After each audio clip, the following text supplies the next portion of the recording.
Okay, so we're diving deep today into something that I think is relevant to pretty much everyone. Yeah, definitely. It's knowing your rights during a police stop here in the USA. So important. And I think for this deep dive, we have some really useful source material. It's excerpts from a video called What Are My Rights During a Police Stop? Learn Your Legal Rights in the USA. Got it. And it's from a YouTube channel called The Legal Strategist. Catchy. Yeah, so hopefully by diving deep into this, we can all walk away knowing a little bit more about what to do if those flashing red and blue lights ever end up behind us. Absolutely, because I think we've all been there, right? That's sure. That moment of panic. Right. Like, oh, what do I do now? Yeah. And so this video aims to kind of give you like a step-by-step guide almost Okay. of how to navigate that interaction. Yeah. So that you can make sure that you stay safe and that you're protected legally. It's interesting because the video mentions some like weird essential and must-know laws. What's an example of a law that most people would probably be surprised to learn is actually really important in this situation? I think one of the biggest things that I think most people don't realize and that this video really stresses is that during a routine traffic stop, you're actually not legally obligated to consent to a search of your vehicle. Really? Yeah. I feel like most people think that if an officer asks to search their car that they have to say yes. Right. And I think that's where knowing your rights is so powerful. Okay. Because the burden of proving that they have what's called probable cause actually rests on the officer, not on you.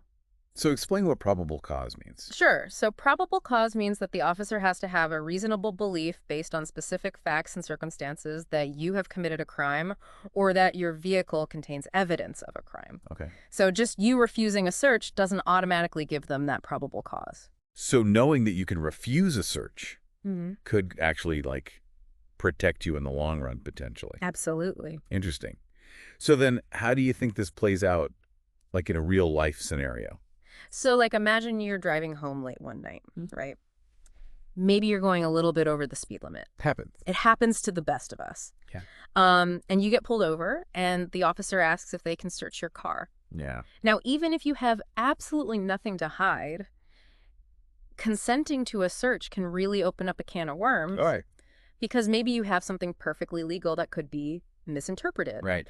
Or maybe the officer just misinterprets your nervousness, as guilt. Mm-hmm. And so by understanding that you have the right to refuse that search, you're really protecting yourself from a whole lot of potential complications. So it's not even necessarily about like hiding something. It's just about like being aware of your rights and like. Exactly. Certainly. Protecting yourself. It's about having the knowledge to navigate that situation calmly and confidently. Okay, so then in the video, it also mentions like a step-by-step process that you can kind of follow during a police stop. It does. What are some of the things that the video highlights as being really important? So the biggest things are, stay calm. Yeah. Be polite. Right. Provide your license registration and insurance when you're asked.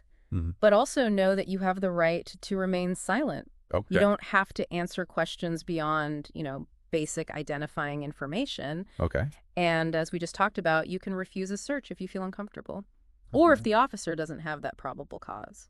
Yeah, and I think that knowing those steps and also just knowing like some of the legal nuances that we might not think about can actually be really empowering. Absolutely can make all the difference. Yeah. But, it's like you said, knowledge is only half the battle. Right. It's one thing to know your rights, but it's another thing to actually be in that situation where you have to use them. So the question really becomes, how can you translate this knowledge into confident and effective action? Right.